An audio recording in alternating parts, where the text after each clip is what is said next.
Hmm. Well, it's Sunday. It is now officially 1 week since Endwar ended. Endwar ended.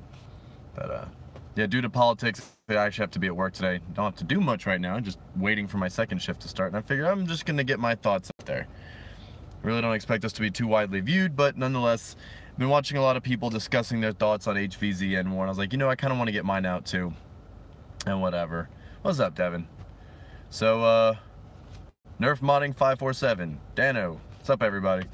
So, yeah, HvZ Endwar was 1 week ago, and I got a lot of thoughts on it. I know I did a live stream on the way back from Athens with the Brit Nerf guys, but a lot of it's been weighing on me in my head. But so yeah, it was a great event. FoamCon was a lot of fun. Not that I got to see much of it. I was outside running Ion Rush for the Atomic Dart League, which was a lot of fun. A lot of Jesse Kavarvix posted on the HvZ Endwar page, oh, what'd you guys think about it? And I was surprised by how many people were digging it. I mean, I know I love Atomic. I'm really excited now that Endwar's over, we can really jump into Atomic a little bit heavier and start scheduling the next Atomic event and really getting it going. So I'm looking forward to that. But yeah, so FoamCon, I actually didn't get to see terribly much of it. I was there for like half an hour, then I spent the rest of the day outside and popped in and out a little bit. But yeah, it was kind of cool to get to see everybody briefly. And then after FoamCon, I was helping blaster check all the vendors and everything, getting them ready for Mission 0. So yeah, we had Mission 0. Yeah. How did Endwar compare to last year? I'm actually going to get to that, because Endwar this year was very different than Endwar 2017. In good ways and bad ways. But yeah, I'll get to there. So Mission 0 was a lot of fun. Just like last year, it was pouring down rain, but unlike last year, we actually had a lot of attendance this year. Last year was Master Chef and I from the SCNC. This year was half of us or more played it, which was fun. We had to follow Ricky Rat, who's like Mickey Mouse, around, and he would do Ricky Requires, which was like Simon Says, and because it was Mission 0 and it didn't count, he was definitely very free about killing people off. Half the SCNC died at the same time, and I nearly died with him, because he said Ricky Requires and you'd have to do something, but one time he stopped. He goes, all right, play dead, and half the people started getting down to the ground, and he goes, I didn't say Ricky Requires play dead, so everybody who started going down, you're all dead. That would have been me, except I hesitated for a second, thinking, with all this gear on, how am I going to get down on the ground? And that moment of hesitation surprisingly saved my life. I think that's the only time during Endwar someone could say, hesitating saved my life, because this Endwar was nuts.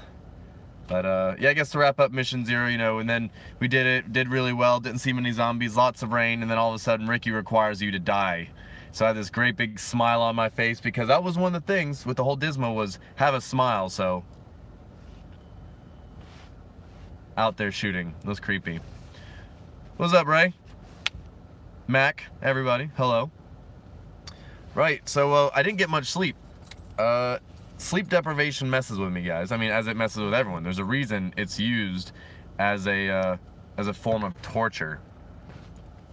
So yeah, sleep deprivation really got me, really affected my memory. Thankfully, it didn't affect my response time or my energy or movement. It just messed with my memory a little bit. So yeah, Mission 1 on Saturday. I've already posted footage. I took an extra day off of work to spend time with my family, to relax, get my bearings, and to edit that video. So I managed to get that out really quickly. Last year I was the fourth YouTuber to post Mission 1, and so by then a lot of people were kind of burnt out seeing Mission 1, and thankfully Jangular posted it on his news channel, and then some people went back and looked at it. But one of the comments that really stuck with me was, I saw this pop up and I didn't really care to watch it because I've already seen enough of it until Jangular mentioned it. And I realized I didn't want to be the last one again, so I hustled on that.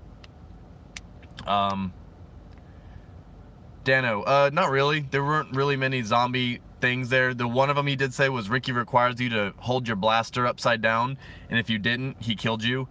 So you had to like engage the zombies upside down. So I guess that would have been a bit hard for the Nemesis players. But so yeah, I managed to get mission 1 out. Mission 1 is very, very, very telling of how Endwar was this year. It was way harder. It was like they turned it up to 100, guys, and I don't blame them. I mean, it's an invitational. It's some of the best nerfers and all these heavily armed people, and you know, you got to build games around it. Mission 1 last year, I mean, bear in mind, Endwar 2017 was planned with like 3 months of planning. They did a fantastic job. But, you know, Mission 1 last year wasn't that big of a deal. It was exciting. It was fun getting to play in places, but, you know, after doing the Endwar Mission 1 video for this year, I went back and I watched Mission 1 of last year, and it was nowhere near as intense. And then we didn't play Mission 2 last year. This year I played